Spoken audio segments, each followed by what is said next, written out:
Welcome to FM Talks. Hey, everyone. Grab your coffee, pull up a chair, and just settle in here with us because we want to start today by looking at a very specific scene. A very familiar scene, I think. Oh, incredibly familiar. I think it's going to feel maybe even a little too familiar for you listening right now. So just picture this for a moment. Okay. It's a completely random Tuesday evening. You're standing in your kitchen. Maybe you're wiping down the island for I don't know, the third or fourth time today. At least the fourth time, yeah. Right. And the house is relatively quiet. You can hear the hum of the refrigerator running in the background. And you look across the room at your partner. What are they doing? They're sitting on the couch, maybe scrolling through their phone or just kind of staring blankly at the television. The blank stare. We all know that stare. Exactly. And the thing is, if you were to look at your life on paper, everything looks incredibly successful. I mean, the careers are thriving, the kids are managed, and in bed, the mortgage is paid on time. You're checking all the boxes. Yes. You've built this beautiful, stable life together. But in that highly specific moment, looking across the kitchen, you realize with this sudden, heavy, kind of sinking feeling that you have slowly become nothing more than roommates in a logistics firm. Roommates in a logistics firm. Yeah. Man, it's such a specific, quiet kind of ache, isn't it? It really is. When you describe it that way, you can almost physically feel the weight of it in the room. Yeah. Because it's not an explosion. It's not a dramatic shattering of the relationship. It's just it's a very slow, subtle fade. A slow fade, exactly. There are no massive cinematic fights happening in the hallway. There is just this bone-deep exhaustion that a good night's sleep never, ever seems to fix. You wake up tired? You wake up tired, you go to bed tired, you are just managing the schedule, rotating the laundry, keeping the machinery of the house running.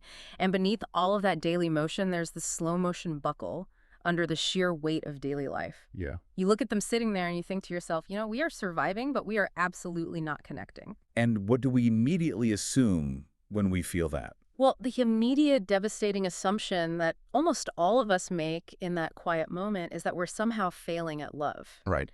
We think the spark is gone. We tell ourselves the story that they don't care anymore, or that we just aren't trying hard enough, or worse, that this is just the inevitable, depressing reality of a long-term relationship. Which is precisely why I wanted us to sit down and explore this topic today. Mm-hmm. Because I spent the better part of the weekend reading this incredible book. We'll just refer to it as the guide for our conversation today. Okay. And honestly, reading through these chapters completely changed how I look at this exact season of exhaustion. I was reading this one particular section on why relationships start to feel so heavy, and it completely changed how I look at the foundation of a household. It offered this paradigm shift that literally made me stop reading, put the book down, and just stare out the window for a while. I always appreciate a book that forces you to pause and actually process what you just read. Yeah. But hold on, before we get into the actual shift, I want to challenge that initial assumption we make. Because society really reinforces that idea, doesn't it? If you are disconnected, it must mean the love is fading. What does this guide actually say about that moment in the kitchen? Well, it directly challenges that cultural narrative. We always assume that this exhaustion, this distance, means we are failing emotionally. Right. We treat it as a character flaw or a deficit of romance. But the premise here suggests something entirely different, and honestly, it's so much more forgiving. Okay, forgiving how? It argues that this feeling is not a moral failing, it is not a lack of love, and it is certainly not a deficit of care. It is simply a matter of carrying too much weight. Carrying too much weight. Exactly. The author looks at a relationship like the architecture of a beautiful house. Right now, if you're feeling that roommate dynamic, your foundation is buckling. Because of the weight? Yes. It's not buckling because the materials are bad or because the love is defective. It's buckling because the load of your modern life has vastly exceeded your daily capacity. The load has exceeded the capacity. That's a very different way of framing it. It changes everything. It takes all the shame right out of the equation. It means you aren't broken and your partnership isn't inherently flawed. You're just carrying too much structural weight. But I have to ask, doesn't everyone have a heavy load right now? Absolutely. Everyone is tired. So why do some relationships seem to weather that weight effortlessly while others start to buckle and sway? That is the exact question we're going to unpack today. It comes down to how that load is distributed and how we respond when the structure starts to lean. Okay. We're going to look at a totally new way to view household friction. We'll explore why your instinct to just try harder is actually making things worse. Which is going to be a tough pill to swallow for a lot of us. Oh, definitely. And then we'll look at how to read the quiet biological signals of a heavy season before things break. And ultimately, how to redesign the flow of your days so that life feels lighter, elegant, and deeply connected again. Let's start right there with that instinct to try harder. Because when we feel the relationship struggling or the household falling behind, the absolute default mode for so many of us is to just put our heads down and use sheer willpower to keep the peace. Sheer willpower, just Well, gritting your teeth. exactly. Let me paint a picture for you. It's 11:15 at night. You're already exhausted. Completely exhausted. Your partner has already gone up to bed. You walk into the kitchen to turn off the lights, and you see a single dirty mug sitting next to the sink. The infamous dirty mug. The mug. And in that moment, the narrative in your head starts spinning. You think, I have to do everything around here. If I don't handle this, no one will. Right. So you don't just put the mug in the dishwasher. You aggressively load the dishwasher. Gosh, that aggressive loading. You wiped down the counters with a little extra force. You are slamming the plastic cups around just a bit, quietly hoping the clatter travels upstairs and makes them feel just a tiny bit guilty. You want them to hear you working. Yes. You take on more chores, you sacrifice your weekend hobbies, you stay up that extra hour. You think, if I just carry more of the weight, it will save us. That aggressive dishwasher loading is such a universal experience. And the guide has a fascinating term for this exact behavioral loop. It calls it the effort paradox. The effort paradox. Yeah, and it outlines this as one of the most dangerous, insidious traps a couple can fall into. Really? Just from trying to help out. Well, think about it. When the architecture of our days is leaning, our instinct is to step in and hold up the wall with our own two hands. We think we're being the hero. But think about an actual physical building. Okay. If a massive heavy structure is shifting and the foundation is buckling, one person standing there pushing their body weight against the drywall isn't going to stop the building from falling. Because it's too heavy. It's a matter of physics. By taking on an asymmetrical amount of the burden, by staying up until midnight doing the dishes while silently fuming, you aren't actually saving the relationship. You're just turning yourself into a structural flaw. That sounds beautiful in theory, but how do I actually make that happen on a busy Tuesday morning? I mean, if I don't do the dishes, the kitchen has ants the next morning. Right, the real-world consequences. Yeah. If I don't handle the mental load of the calendar, the kids miss their dentist appointments. How is my stepping up to handle the load a bad thing? How does my trying to keep our lives afloat translate into destroying the foundation? It's a totally valid pushback. The ants are real, the dentist appointments are real. But you are taking a structural problem, the fact that the way your daily life is set up is inherently unbalanced and unsustainable, and you are trying to fix it with personal martyrdom. Personal martyrdom. Ouch. I know, it stings a bit. The full story explains that when you do this, you're actually masking the real problem. Okay, how so? The relationship relies on a balanced foundation to survive long term. When you decide to just quietly carry all the heavy lifting, you hide the structural flaws from your partner. Oh, I see. They might not even realize the house is leaning because you are standing there holding up the wall. But you're pushing yourself closer and closer to your absolute breaking point. Which you eventually will hit. Exactly. Because human beings have finite biological limits. Mm-hmm. And when you finally break, the whole structure comes down with you. This brings up something I see constantly, this familiar, quiet trap of noble burnout.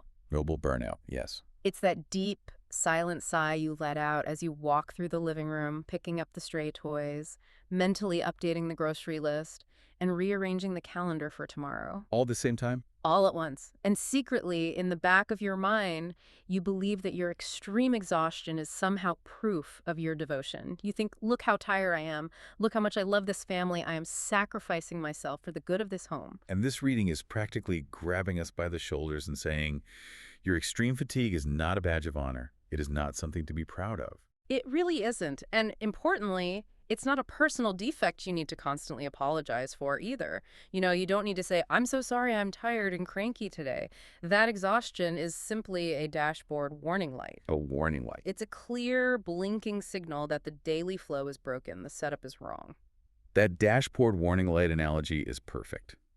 The author demands a total identity shift from us here. What kind of shift? The argument is that we have to stop being the bearer. the one who just heroically endures the weight until they collapse, and we must become the architect. From bearer to architect. I like the sound of that. It's crucial. The bear asks a very damaging question. They ask, how much more suffering and exhaustion can I tolerate to keep this family going? Wow. Yeah, but the architect steps back, completely removes their ego from the situation, looks at the blueprint of their daily rhythms, Yeah. and asks, why is all the weight resting on this one beam, and how do we fundamentally redistribute it? Think about how incredibly freeing that shifting perspective is for you. Just imagine how that changes the dynamic of that Tuesday night in the kitchen. It takes all the intense, bitter emotion out of the equation. It removes the blame entirely. Yes, it shifts your internal monologue from, you don't care enough to help me, you are taking advantage of me, you are lazy, to a much more neutral, elegant observation. Which is what? It becomes, our current setup is unbalanced. The foundation is buckling under the weight of this season. Let's look at the architecture of our day together. It's no longer me versus you fighting over who is more tired. Right. It's us standing side by side, looking at the blueprint of our life and realizing the load-bearing walls are in the wrong place. And the reason we need to look at that blueprint so urgently is because relationships, as we noted at the beginning, they don't usually collapse suddenly. They don't just snap. No, they sag slowly over time. The guide goes into deep, fascinating detail on how to read the quiet signals of a heavy season before that final break happens.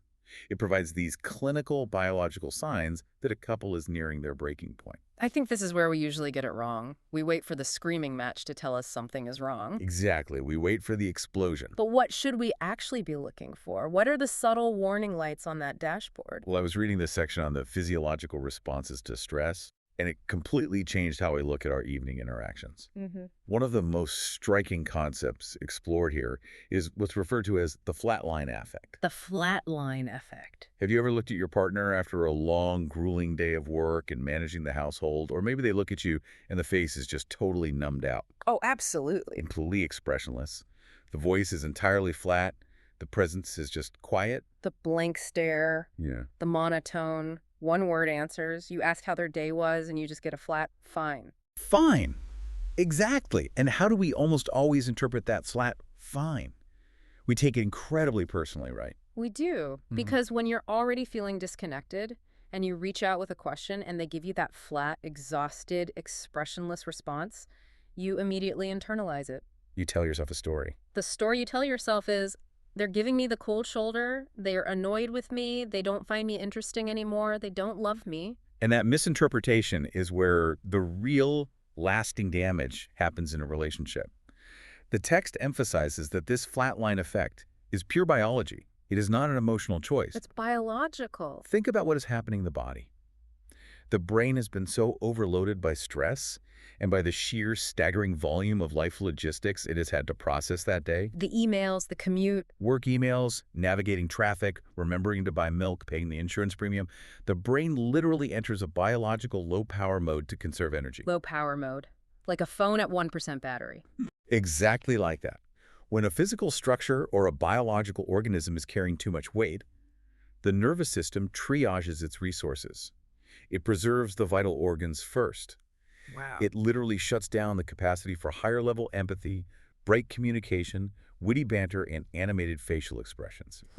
Because those things require a massive amount of metabolic energy. They really do. Smiling takes effort. The engine simply doesn't have the fuel to run the luxury communication system right now. It's conserving power just to keep the heart beating and the lungs breathing under the weight of chronic stress. That makes so much sense biologically, but let's translate that to a real-world interaction. Understanding this concept of metabolic energy preservation is basically giving yourself permission to stop an argument before it even starts. Oh, totally. The immediate benefit to your daily life here is huge. When you look across the kitchen and see that flatline effect, you can recognize it for exactly what it is. An empty bat? Yes, it's an empty battery. It is not a rejection of you. Recognizing this stops that awful downward spiral where you start a massive emotional argument. Right, the why are you looking at me like that argument. Why are you being so short with me? What did I do wrong? When what the relationship actually needs in that exact fragile moment is a period of decompression.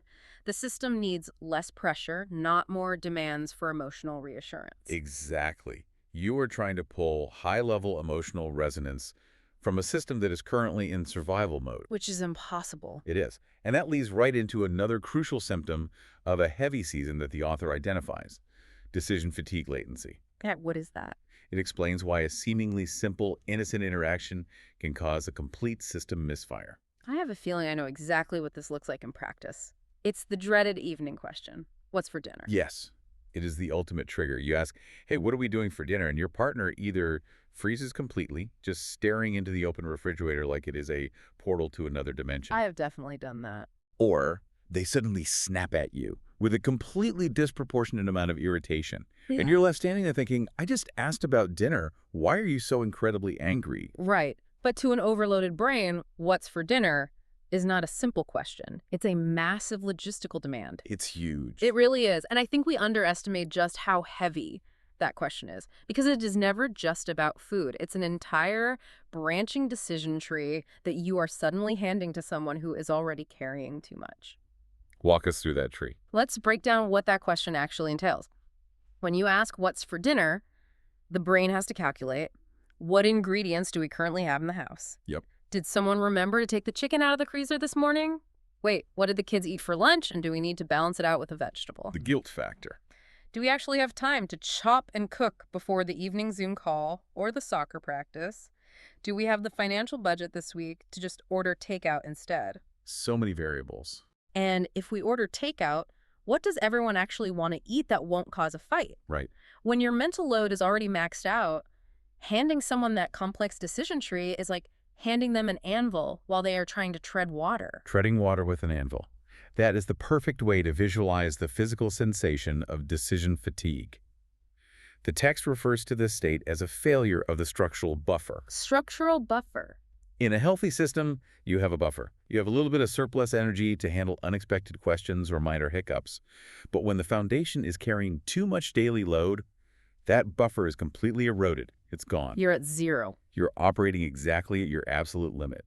So any new demand, no matter how objectively small it might seem, like choosing between chicken or pasta, pushes you past your structural limits. And what happens then? The system experiences latency, it lags, it freezes, or it short circuits and produces an angry spark. Which is exactly why we have to pivot and talk about how we usually try to fix this feeling of disconnection and why our standard approach so often backfires spectacularly. Oh, this is a big one. Because when we feel this distance, when we realize we are living in that low power mode, treading water with an anvil, what is the very first thing society, pop culture, and even well-meaning advice columns tell us to do? They tell us to plan a grand gesture. Exactly. Schedule an expensive date night. Take a romantic surprise weekend vacation. Sit down and have a deep, heavy 3-hour conversation about your feelings and the state of the union. Right. The grand gesture. I want to spend some time on this because I was reading the section in this book on why these grand gestures actually make things worse. And it completely turned everything I thought I knew about relationship maintenance upside down. It's wild, right? But I have to push back on it first, because society constantly tells us that if the spark is gone, you need to fan the flames. You need to dress up, get out of the house, and remember why you fell in love. Are you telling me that all those well-intentioned date nights and couples getaways are actually actively destroying the foundation? It sounds incredibly counterintuitive, doesn't it? Yeah. We are conditioned to think that when the relationship engine is stalling out, it needs more fuel, it needs excitement, romance, a massive injection of high-octane energy. Right. But the concept introduced here, and this is a brilliant mechanical analogy, is called a forced ignition. Forced ignition. Imagine a beautiful, powerful engine. But over the years, the metal housing around that engine has become cracked, rusted, and incredibly brittle from carrying far too much weight and not receiving proper daily maintenance. Okay, I'm picturing it. If you suddenly inject high-intensity fuel into that brittle, damaged engine and try to force it to spark, it doesn't suddenly roar to life and run smoothly. No. No, the sudden pressure and heat of that forced ignition shatters the fragile foundation. Oh, wow. I felt that analogy in my bones when I read it, because if you think about it, how many times have you been absolutely drowning in the mental load? The house is a mess, the bills need sorting, you're functioning on 5 hours of sleep, you're experiencing that flatline affect. You're at your limit. And suddenly, you are supposed to put on a nice outfit, go to a crowded, expensive restaurant, and be romantic and spontaneous. It's exhausting just thinking about it. It does not feel like a relief. It does not feel like a break. It feels like just another high-pressure chore added to the top of an already crushing to-do list. Absolutely. You're sitting across from each other holding these leather-bound menus. The lighting is dim, the music is playing, and the tension between the two of you is so thick you could cut it with a knife. You are both acutely aware of how much you are failing to be romantic in that moment. And that terrible tension you feel at the table, that is the brittle foundation groaning and threatening to crack under the pressure. Wow. The author points out that this phenomenon is exactly why couples so often have their absolute worst, most destructive fights on expensive vacations or in the car on the way home from a forced date night. We've all had that car ride home. We have. You are taking a structure that is already buckling under the weight of daily logistics, and you are adding a massive amount of energetic pressure and expectation to it. You are demanding that a structure hold a grand party when it doesn't currently have the strength to hold up its own roof. So what does this actually mean for you listening to this right now? I think it gives you full, guilt-free permission to cancel the high-pressure date night. Just cancel it. You cannot schedule deep connection into a highly chaotic life. You have to clear the chaos first. Exactly. The profound benefit here is realizing that elegance and romance in a long-term partnership aren't usually found in a grand gesture.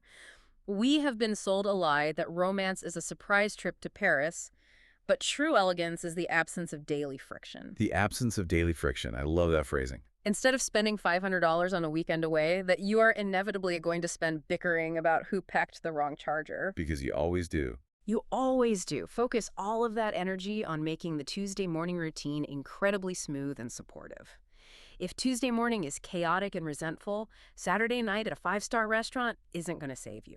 It's entirely about creating a safe, stable launch pad. Yeah. You simply cannot have the heat, the spontaneity, and the passion if you do not have the safety and the stability established first. Right. And that kind of unshakable stability is built on a concept. The full story explores very deeply, which is the mathematics of trust. The mathematics of trust. I love how clinical and unsentimental that sounds. It strips away the emotional fluff. Walk us through the math. The framework here views trust not just as a warm, fuzzy feeling or an abstract emotional bond. It approaches trust as a predictive model based on absolute observable reliability. Observable reliability. Think of the brain as a prediction machine. It wants to know that it is safe. Every single time you break a small agreement, forget a household task, or fail to follow through on a logistical promise, no matter how minor it seems, it creates a microfracture in the foundation of the relationship. A microfracture. It's the rust of resentment. Exactly. The rust of resentment. And the dangerous thing about rust is that it does not destroy a steel structure overnight. It eats away at the integrity of the metal silently, in the dark, over years. Until it's too late. You don't notice it until the beam snaps. But here is where the mathematics come into play. The text introduces the concept of a 5-to-1 ratio, which is rooted in evolutionary psychology. 5-to-1. Our brains are hardwired with a negativity bias to keep us alive. A missed promise registers to the nervous system as a potential threat to survival. Even something small. Even something small. So, to make the human brain's threat detection system actually relax, to truly prove to your partner's nervous system that the structure is safe and they don't have to carry the weight alone, you need 5 reliable, positive interactions to counteract just one single failure of reliability. That is a remarkably steep ratio. If you forget to pay the water bill once, you have to execute 5 perfectly reliable actions just to get back to baseline 0. It is steep, but it is biologically necessary for safety. And the most crucial insight in this entire section is that you absolutely cannot fix a failure of reliability with a sentimental apology. Oh, that's interesting. When the foundation cracks because you dropped a ball, you cannot just look at your partner and say, "I'm so incredibly sorry I forgot to pick up the dry cleaning. You know I love you so much. You mean the world to me. Let me buy you some flowers." People do that all the time. They do. And the flowers are a nice gesture. The words are lovely. But they do not repair the structural crack. Why not? Because the brain's threat detection system does not care about poetry. It cares about proof. The only way to repair that microfracture is through an overwhelming surplus of reliable actions demonstrated over time. That sounds beautiful in theory, but let's bring it down to the reality of maintaining a messy, busy home. What does that mathematical reliability actually look like in practice? It's all about the daily rhythms. Right. It means that doing exactly what you said you would do, paying the property tax bill on Tuesday, picking up the specific brand of milk on the way home without having to be reminded, being standing at the front door ready to leave the house at the exact time you agreed upon, is actually the highest form of romance. It really is. It builds the safety buffer. It tells the nervous system, you can power down now. I have the watch. Yes. Think about how that changes the dynamic of a household entirely. Instead of keeping a bitter, silent score in your head, which is exactly the mechanism that generates that rust of resentment, you start functioning as a beautiful, synchronized team. You're pulling together. Your main overarching goal becomes protecting each other's energy reserves. When you do exactly what you promised you would do without fanfare and without needing a parade, you are literally speaking directly to your partner's nervous system. You're bypassing the emotions entirely. You are telling them, you are safe here. I am holding up my end of the beam. You do not have to carry this weight. And when you feel that kind of deep logistical safety, all the tension just leaves the body. And when both people in the partnership are actively doing that, the entire weight of life feels remarkably lighter. The air in the house changes, It totally shifts the atmosphere. which I think is a perfect moment to discuss how we actually start building this elegant, reliable architecture in our own lives today. Absolutely. Let's move into our Saturday setup. This is the portion of our conversation where we want to give you one beautiful, highly practical way to apply this wisdom starting right now.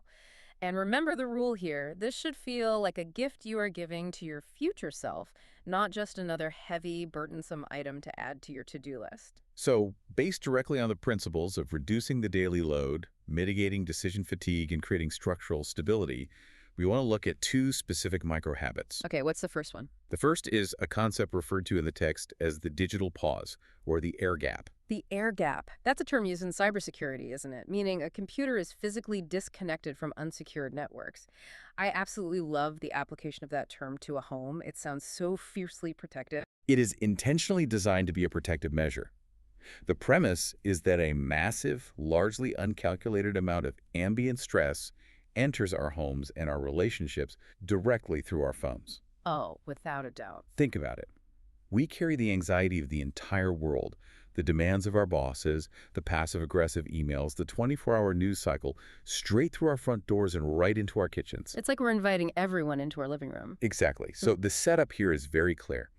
Implement a non-negotiable, strict 60-minute period the moment you arrive home, or the moment you transition from work mode to evening mode if you work remotely, where all digital devices are physically put away, out of sight, in a drawer. Okay, let's unpack the psychological and biological logic behind this. Why is 60 minutes the magic number, and why is it so critical to physically put the device away? Why not just put it on silent on the counter? The 60 minutes creates a physical and temporal boundary that serves as an airlock between the chaos of the outside world and the sanctuary of your relationship. An airlock. I love that. Because when you are holding your phone, or even when it's just sitting face up on the counter next to you, your brain remains in a state of high alert scanning. You are subconsciously looking for problems to solve, emails to answer, or dopamine hits to consume. Your brain can't relax. Your nervous system is primed for action. By creating this physical air gap, you force the brain to stop scanning. You force it to shift gears from that high alert survival state into a state of safe connection and presence. It actively prevents the friction and the high-frequency noise of the outside world from bleeding into the quiet rhythms of your home. I want you to really think about the profound benefit of this to your evening routine. Imagine the physical sensation of this shift. Walk us through it. You walk in the door after a brutal commute. Instead of keeping the phone in your hand while you half-heartedly greet your partner, the phones go immediately into a designated drawer in the hallway. Out of sight. For 1 solid hour, you are just completely present in the physical space.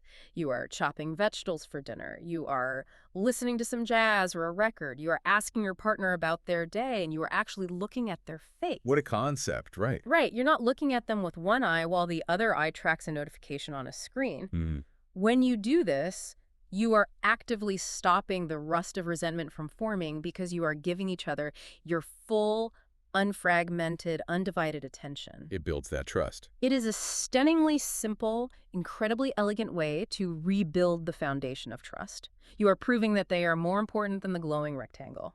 And that quiet hour of decompression pairs so perfectly with the second micro habit we want to discuss, which is the energy check-in. Or, to use the slightly more structural term from the guide, capacity-based budgeting. Capacity-based budgeting. Okay, let's bring that down to earth because that sounds beautiful in theory. But how do we translate that into human conversational language that doesn't sound like we are running a corporate board meeting in our living room? It is all about how we communicate our physical and emotional limits. Usually, when we are drowning, we either vaguely ask our partner, "Can you help me?" which, as we discussed, is an ambiguous demand that can instantly trigger decision fatigue. Handing them the anvil. Exactly. Or worse, we say nothing at all and just silently fume while we do everything ourselves, building up that resentment. Capacity-based budgeting replaces both of those failed strategies with a simple, highly unemotional, data-driven check-in about your daily reserves. Yes, this is where we completely remove the heavy emotion and the historical baggage from the interaction.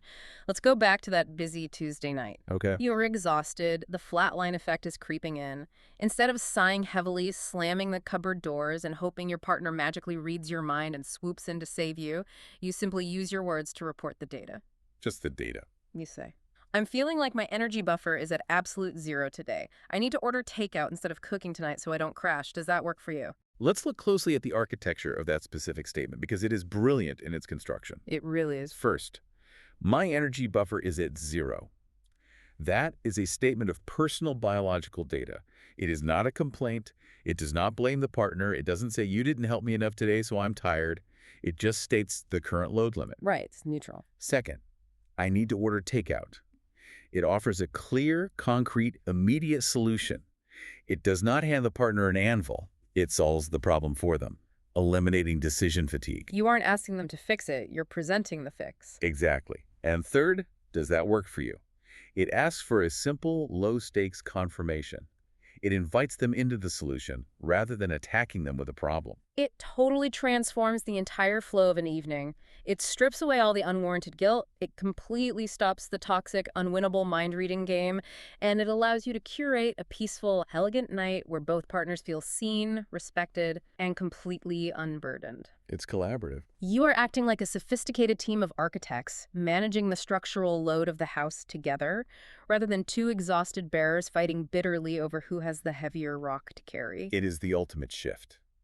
You are moving from merely surviving the crushing weight of your life to intentionally designing the flow of it. It really, truly is. And, we have covered so much ground in this conversation today. We really have. We have talked about the danger of the effort paradox and dropping the martyr act. We've explored the biology of the flatline effect and how to read the quiet signals of burnout without taking them personally. We've debunked the myth of the grand gesture and realized that true romance is found in daily mathematical reliability. The 5-to-1 ratio. Right. And we've looked at how implementing the air gap and the energy check-in can instantly redesign your evening setups. And as we bring this all together and wrap up, I want to leave you with one final, slightly provocative thought from the text to mull over as you go about the rest of your weekend. Ooh, provocative. I like it. What is it? We are constantly sold this cultural narrative that comfortable routines, extreme predictability, and deep safety are the very things that kill passion in a long-term relationship. Oh, absolutely. We hear that everywhere. We're told that routine is boring, that it makes us stagnant, and that we need to constantly inject chaos and novelty to keep the spark alive. But the truth, according to the actual architecture of human relationships, is the exact opposite. That is fascinating. Say a little more about that. Why is routine the secret to passion? Because true, uninhibited spontaneity, deep desire, and real joyful playfulness can only exist when the foundational structure of your life is completely undeniably secure. I see. If you're constantly worried that the floor is going to fall out from under you, if you can never truly rely on your partner to handle the daily logistics of life, if you're always bracing for the next drop ball or the next chaotic morning, your nervous system will never, ever relax enough to allow for passion. You're always on guard. You will remain in a state of hypervigilance. A beautiful, reliable, meticulously designed routine is not a cage that traps you. It is the launch pad. It is the solid, unshakable ground that makes a thrilling, passionate, and elegant life possible. A reliable routine is not a cage. It is the launch pad that makes a passionate life possible. I love that thought so much. It changes the goal of everything we do in our homes. If you want to dive deeper into these ideas, the full guide is available on Amazon. You can find the link in our bio. It's a perfect deep dive for a quiet afternoon. Thanks for listening to FM Talks.